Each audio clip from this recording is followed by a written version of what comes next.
Egunon, osasun sailburua Jon Darpón du gaur hemen gurekin. Hasi baino lehen, eskerrak eman nahi nizkizun topaketan parte hartzeagatik, ze ez da lehenaldia. Decía que no es su primera experiencia y por lo tanto conoce perfectamente la dinámica de la topaqueta. Han sido 2 semanas durante las cuales la ciudadanía nos ha estado enviando sus preguntas y hoy usted aquí en directo va a responder a las 20 más votadas, así que sin detenernos más tiempo empezamos con la primera. Una de las principales preocupaciones ha sido la de las listas de espera y se han citado casos muy concretos como traumatología en el UA de Gasteiz, la unidad del sueño, las esperas para hacer pruebas en oncología, las urgencias. ¿En qué situación nos encontramos y qué medidas se van a adoptar para lograr reducirlas? Bueno, lo primero, Egunon, buenos días a todos los que nos estén viendo. Bueno, las listas de espera es uno de los temas que más importancia le vamos a dar. Somos muy conscientes de que mucha de la población valora el sistema sanitario por las listas de espera y somos muy conscientes de que cuando alguien tiene un problema de salud, pues a nadie le gusta esperar. Yo tengo que decir también en favor del sistema de Osakidetza, que es que nadie con un proceso grave espera en Osakidetza y habitualmente no tenemos demoras para la atención del cáncer, no tenemos demoras para la cirugía cardíaca, no tenemos demoras para aquellas prestaciones en las que la espera puede afectar a la salud de las personas. También tengo que decir que operamos y vemos en los hospitales y en los centros de salud cientos de personas a diario en las urgencias, por lo tanto nosotros tampoco tenemos demoras en la atención urgente. Donde principalmente tenemos más demoras pues son en aquellas prestaciones más ligadas al envejecimiento poblacional y donde intentamos que sean lo más cortas posibles. Nosotros tenemos unas de las demoras que son muy razonables y que son de las mejores del Estado y comparativamente con el resto de la Unión Europea a veces es difícil medir y compararse porque los sistemas de medida no son siempre los mismos. Conscientes de que esto a la gente no le vale. Acabamos de presentar en el Parlamento un plan para disminuir las demoras en Osakidetza, un plan que tiene una dotación en los presupuestos del año que viene de 40 millones de euros y tanto los gestores de los centros como los profesionales vamos a trabajar para intentar disminuir las demoras que tenemos en aquellas prestaciones. También han sido recurrentes los comentarios sobre la falta de personal, quizás sobre la elevada carga de trabajo que tienen algunos profesionales en Osakidetza. Hablan de la saturación, del estrés que padecen. ¿Se han recortado los recursos? Bueno, a ver, yo tengo que decir que Osakidetza lleva una inversión por parte de los sucesivos gobiernos muy importante a lo largo de prácticamente todas las legislaturas. La legislatura actual, nosotros, el Departamento de Salud, gestiona 1/3 del presupuesto global del gobierno. Para el año que viene, nuestro presupuesto supera los 3.600 millones de euros y va a alcanzar los 1.673 euros por persona. El mayor gasto per cápita en salud para cualquier ciudadano dentro del Estado español y somos los que más nos acercamos al gasto medio en salud público de la Unión Europea. Por lo tanto, pues hombre, yo oigo habitualmente a los sindicatos hablar de recortes, pero todo esto hay que contextualizarlo y no es así. Hemos ido creciendo nuestro presupuesto y comparativamente ahí están los datos. Es verdad que tenemos épocas del año donde podemos estar más sobrecargados o menos los propios profesionales, porque todo el año no se comporta igual. Tenemos menos población en verano, las infecciones respiratorias con el invierno, cuando llega la epidemia de gripe, nos saturan mal, pero yo creo que lo que hay que valorar al sistema es por la atención en su conjunto. Y también aprovechar la pregunta para agradecer a todos los trabajadores sanitarios de Osakidetza el compromiso que tienen con la organización, con la propia Osakidetza, pero sobre todo con sus pacientes y con la sociedad vasca. De hecho, he de decir que también ha habido comentarios positivos ensalzando la calidad de la sanidad pública vasca, sobre todo si se compara con otras comunidades autónomas, ¿no? Por ejemplo, algunas frases que he extraído de las preguntas. Lucía Gallego dice: los servicios de Osakidetza superan con creces lo que hay en el entorno. Nos podemos dar con un canto en los dientes, dice Amaya Vizcaya, que pasó su residencia haciendo rotaciones en Cataluña, en Castilla y León, en Andalucía. ¿Sigue siendo la sanidad vasca un referente en calidad? Bueno, yo creo que los miembros del Gobierno y todas las personas que componen los diferentes departamentos somos personas que estamos habitualmente en la calle, hablamos con la gente y por lo tanto oímos los comentarios positivos y también otros menos positivos. Y yo creo que Osakidetza tiene una gran valoración por parte de la sociedad vasca. Hay elementos objetivos. El barómetro de sanidad del Ministerio de Sanidad, Servicios Sociales e Igualdad nos coloca siempre en las primeras posiciones. El Deustobarómetro, que salió la semana pasada, hace referencia a que Osakidetza es el servicio público mejor valorado por la ciudadanía vasca, y además ahí no son flores de un año, tenemos una tendencia mantenida a lo largo del tiempo, y yo creo que, como le he dicho antes, también es fruto, por un lado, de una inversión mantenida por los sucesivos gobiernos y, por otro lado, por el compromiso de los profesionales sanitarios, que yo creo que es muy importante a la hora de prestar el servicio. Tenemos gente con un grado muy alto de capacitación técnica, pero además tenemos gente muy comprometida en el trato humano. Yo leo los periódicos también, como no todos los días, y veo quejas, pero veo muchas más felicitaciones en los diferentes centros y a los diferentes profesionales. Al hablar del gasto, de la falta de personal en los centros, hay un comentario que nos deja una ciudadana que apela a la responsabilidad individual en la salud de cada uno para evitar gastos sanitarios innecesarios. Y se me ocurre quizá el caso de las personas fumadoras, ¿no? y el coste que suponen para todos y para todas sus tratamientos. ¿Está de acuerdo con la reflexión que nos deja esta ciudadana? ¿Es un ejercicio de responsabilidad evitar hábitos poco saludables como el tabaco, ya no solamente para cuidar la salud de uno también, sino para lograr un sistema de salud más sostenible? Bueno, a ver, la responsabilidad individual ante la salud es muy importante. Nosotros yo creo que tenemos un buen sistema sanitario público, pero el mejor sistema sanitario con las mejores prestaciones es absolutamente ineficaz si una persona no toma la responsabilidad de cuidarse, de tener unos hábitos saludables en relación al consumo de tóxicos, como puede ser el tabaco, el alcohol, otros, si no tiene cuidado en llevar una dieta saludable, si no tiene una práctica de ejercicio de forma regular, que son cosas relativamente sencillas de realizar, pero que hay que hacer a lo largo del tiempo. Desde Osakidetza, desde el Departamento de Salud, también yo creo que cuidamos mucho el tema de la prevención y la promoción. Tenemos campañas de tabaco, tenemos programas de deshabituación tabáquico en todos los centros de salud, también en el Consejo Sanitario. Hemos tomado muchas medidas en el ámbito de buscar un consumo razonable de alcohol, y especialmente en el ámbito de alcohol y menores, en el ámbito de la transmisión de enfermedades vía relaciones sexuales o vía otro tipo de adicciones, también el programa del SIDA y el programa de infecciones de transmisión sexual. Tenemos 2 programas de cribado poblacional de los cánceres más frecuentes, como es el cáncer de mama en mujer y el cáncer de colon en los 2 géneros desde hace muchos años, con muy buenos resultados. Para el año que viene pondremos en marcha un programa de cribado de cáncer de cervix en mujeres entre 16 y 65 años. Hay que incidir en que un buen sistema sanitario no elimina la necesidad de que las personas tomen responsabilidad en su propio cuidado de la salud, y también aprovechar para recomendar un uso razonable del propio sistema sanitario. Tenemos un sistema sanitario que atiende a todas las personas, que está abierto 24 horas los 365 días del año, pero al sistema sanitario hay que acudir cuando se está enfermo y cuando además necesita un consejo que uno no puede darse por sí mismo, no unas décimas, es decir, no todas las situaciones de salud necesitan una atención sanitaria, y eso pues yo creo que también hay que recomendar. Hay que dejar el sistema sanitario para usarlo cuando realmente estamos enfermos y usar los dispositivos con racionalidad para que cuando una persona tiene una enfermedad grave se beneficie de menos esperas porque están atendiendo a otras personas menos graves. La estabilidad, lo ha comentado usted mismo en numerosas ocasiones, es una de las prioridades, las grandes prioridades del Gobierno vasco también en materia de sanidad, ¿no? Y en este sentido, para 2018 han convocado la mayor OPE hasta ahora nunca convocada, si no me equivoco. ¿Qué va a suponer esto? ¿Qué beneficios va a traer?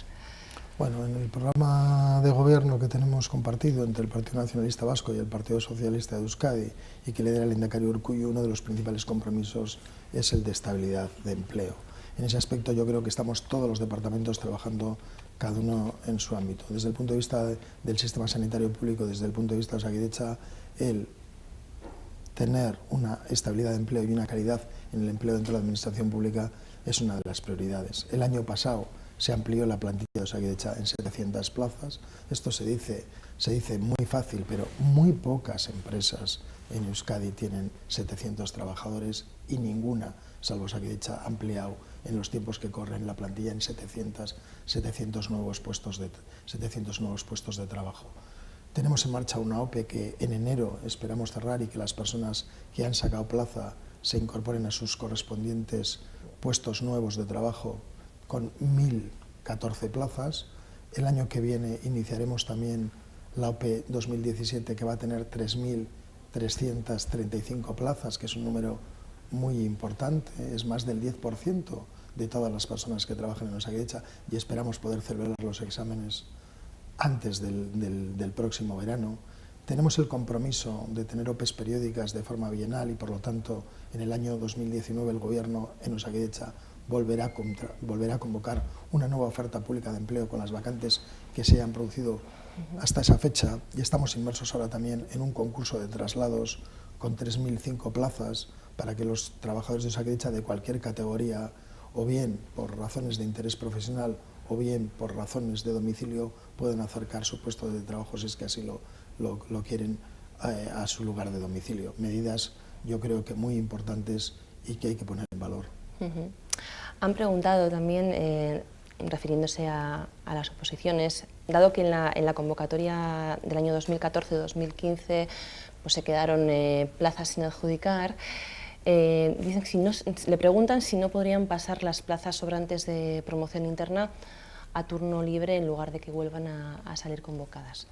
Bueno, Osakidetza seguramente es la administración, es el sistema sanitario del conjunto del Estado que más ofertas públicas de empleo ha realizado en los 35 años de historia, donde hemos realizado más de una oferta pública de empleo por legislatura, y de hecho, aunque la temporalidad es un problema en los servicios de salud, con seguridad Osakidetza es el que tiene menos personal temporal del conjunto del Estado. No obstante, es cierto que tenemos más problemas que antes, porque desde el año 2013 los presupuestos generales del Estado nos marcan una tasa de reposición y no nos permiten convocar más que las plazas por jubilaciones.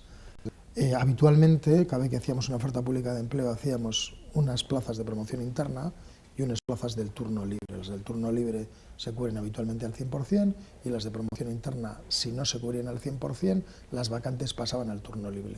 En este momento esto es imposible por la legislación básica del Estado, y si así lo hiciéramos, lo que ocurriría es que nos paralizarían el total de la oferta pública de empleo, como nos ha pasado con otras cosas en este momento con el Tribunal Constitucional. Por lo tanto, la decisión que hemos tomado es respetar eso, para respetar que las 1.005 plazas que hay en el turno libre, o las 3.300 y pico plazas que hay el año que viene, pues en su mayoría puedan continuar adelante. También hay quien reclama un sistema más limpio en la contratación de personal. Se quejan de que no haya una lista de candidatos para la contratación de especialistas, y esto, dice, puede llevar a que las contrataciones se hagan a dedo. ¿Es así? Esto lo tengo que negar rotundamente. Nosotros somos una administración pública, yo creo que hacemos alarde de transparencia. En este momento la contratación en Osakidetza, la contratación temporal, sigue unas listas por riguroso orden en cada una de las categorías y en cada uno de los centros. Pusimos en marcha a lo largo de este año una app para que cualquier persona se la pueda bajar y, si está en las listas de contratación temporal, vea en qué posición está y cómo van llegando los contratos y quién es contratado antes o después. Y luego, no contratamos para adquirir fijeza dentro de la administración pública, hay que ir a la oferta pública de empleo, y que las hacemos de forma periódicamente. Por lo tanto, lo que tengo que decir es que Osakidetza cumple estrictamente la normativa, tanto para la contratación temporal como para la fijeza, como no podría ser de otra forma. ¿Qué medidas se van a adoptar en Osakidetza para garantizar plenamente que la ciudadanía pueda ser atendida en euskera? Esto es un ámbito que a nosotros nos preocupa. A nosotros nos gustaría estar en situación de garantizar hoy todas las prestaciones en euskera o en castellano en todos los puntos de atención, pero desgraciadamente esto a día de hoy no ha sido posible de conseguir. Hay que también tener presente que la media de edad de una plantilla muy amplia es 52 años, y también que nuestra plantilla está en los 3 territorios y en todas las zonas, y por lo tanto, desgraciadamente a día de hoy no todas las zonas tienen el mismo porcentaje euskaldunes. Yo creo que estamos trabajando duro. Tenemos puesto en marcha el segundo plan de normalización del uso del euskera en Osakidetza. Empezamos con él en el año 2013. Este año hemos hecho la evaluación intermedia de dicho plan y yo creo que vamos avanzando con paso firme. Desde el año 2019 a hoy, cada año cerca de un 3% del total de la plantilla se incrementa en el uso y su capacitación para poder atender en euskera.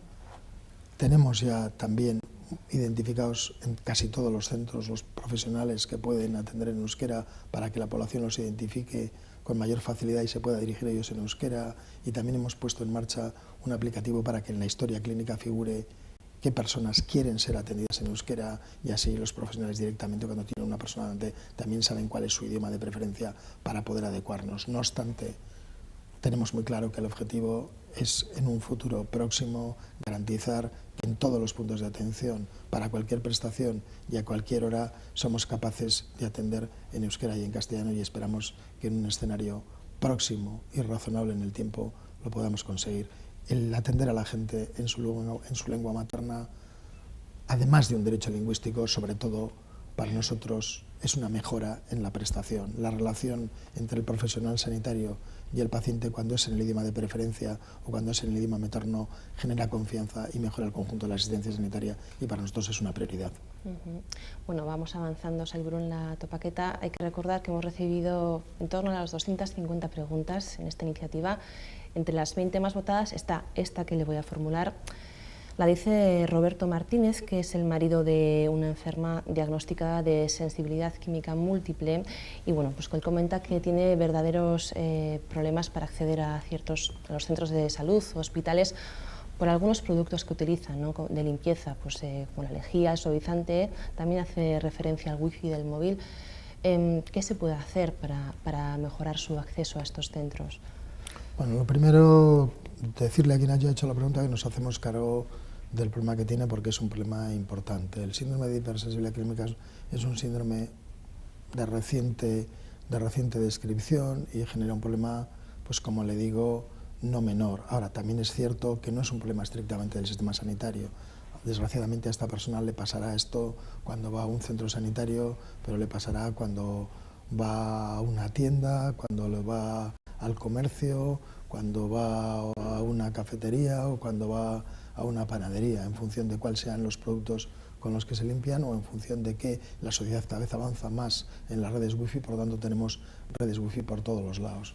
Yo ahí lo único que le puedo decir es que las personas que tengan este problema que se acerquen al sistema sanitario, que se acerquen al servicio de atención al paciente y desde allí, en la medida de lo posible, pues intentaremos facilitarles la prestación de la mejor manera posible, siendo conscientes de que es un problema muy complejo y no fácil de abordar en todos los campos.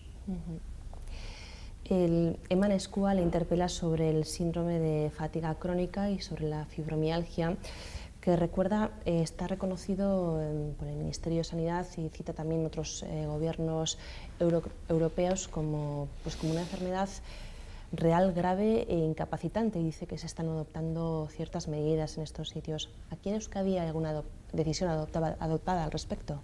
Bueno, yo creo que Eman Eskua y el resto de asociaciones, bien de la fibromialgia o bien del síndrome de fatiga crónica, conocen el trabajo que ya llevamos desempeñando durante años en Osakidetza, trabajo que hemos hecho con ellos y que lo conocen perfectamente.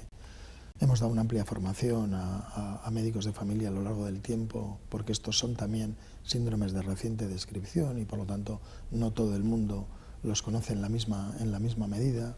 Se han protocolizado los niveles de atención, se ha mejorado la coordinación entre atención primaria y atención especializada, siempre respetando la evidencia científica, porque estamos ante síndromes que no tienen una etiología concreta o conocida todavía y que no tienen un tratamiento todavía específico y por lo tanto pues ahí queda camino por recorrer. Ahora yo estoy seguro que serán capaces de reconocer cómo Osakidetza en los últimos 10 años ha dado un salto cualitativo y la atención y la sensibilización de los profesionales en relación a estos dos síndromes ha cambiado notablemente.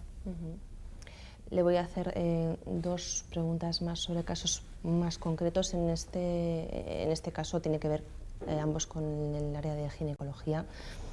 La primera pregunta es ¿por qué la vacuna del papiloma humano es gratis en niñas de 11 años Y en aquellas mujeres adultas a las que el ginecólogo o la ginecóloga les ha prescrito la vacuna tras haber sido operadas, tienen que pagarlas.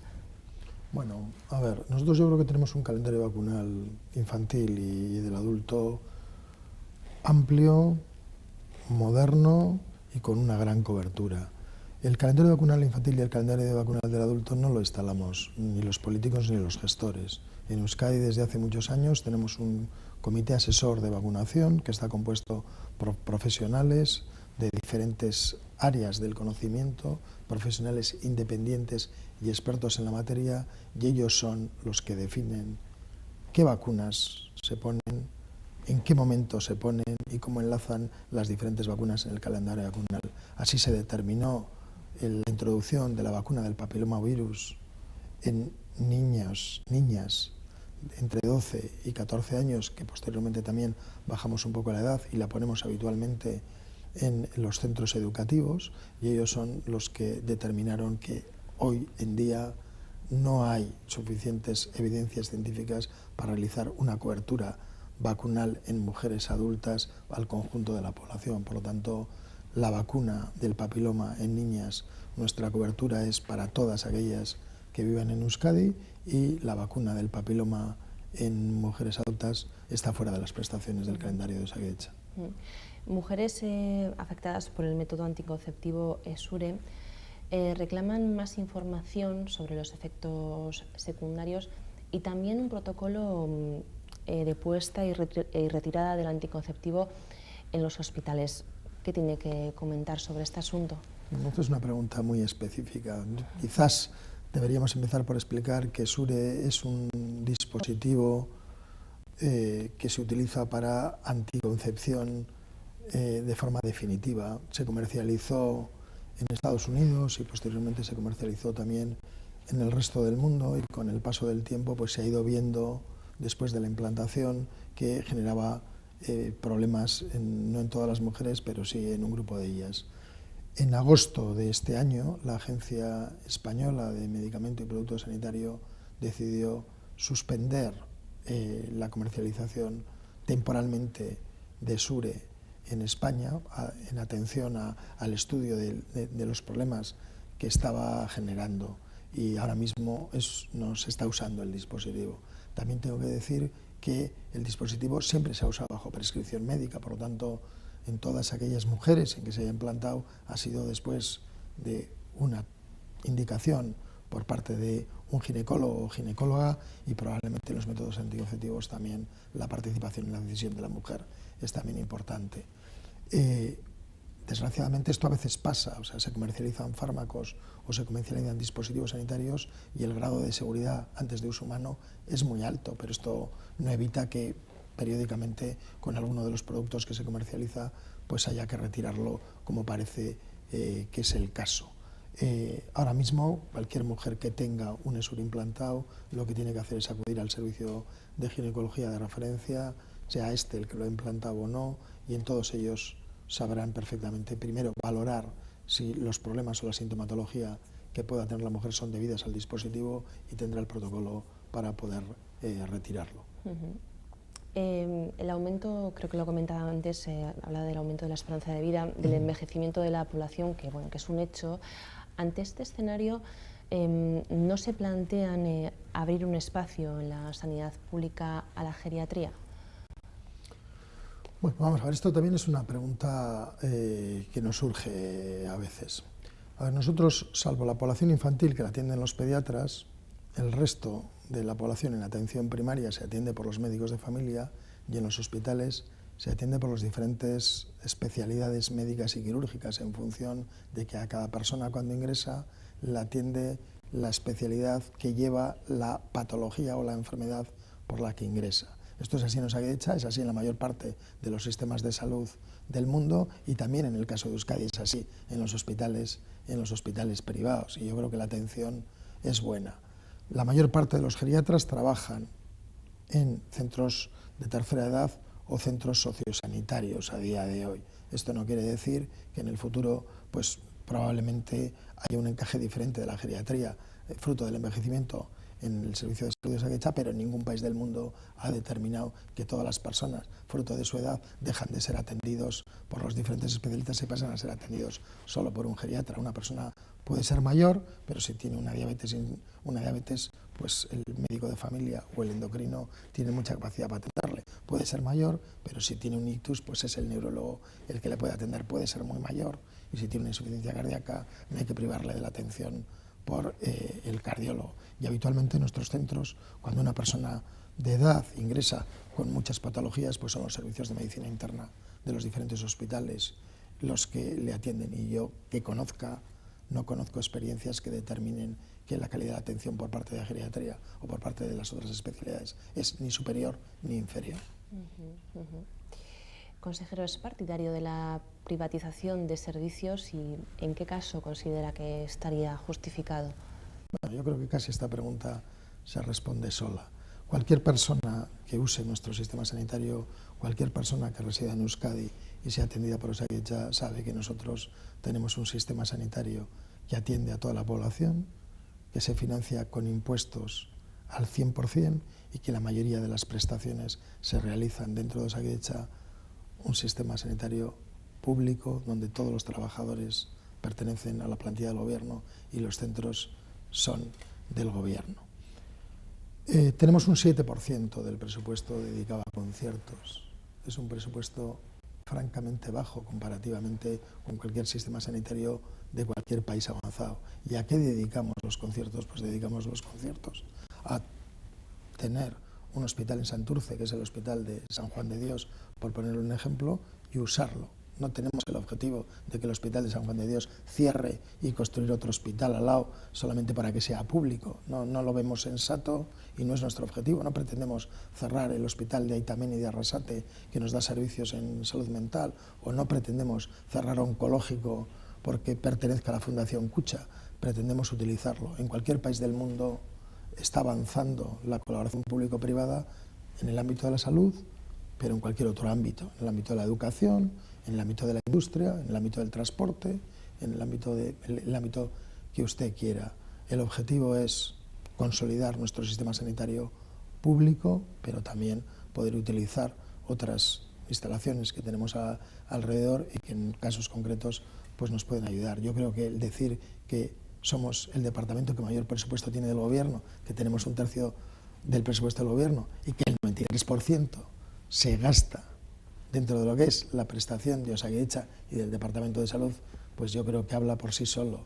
Las personas que habitualmente hablan de privatización en nuestro contexto es porque tienen otro tipo de intereses o porque tienen un modelo estructural en la cabeza de atención sanitaria más propio de los países del este en otros tiempos, que ya fracasó.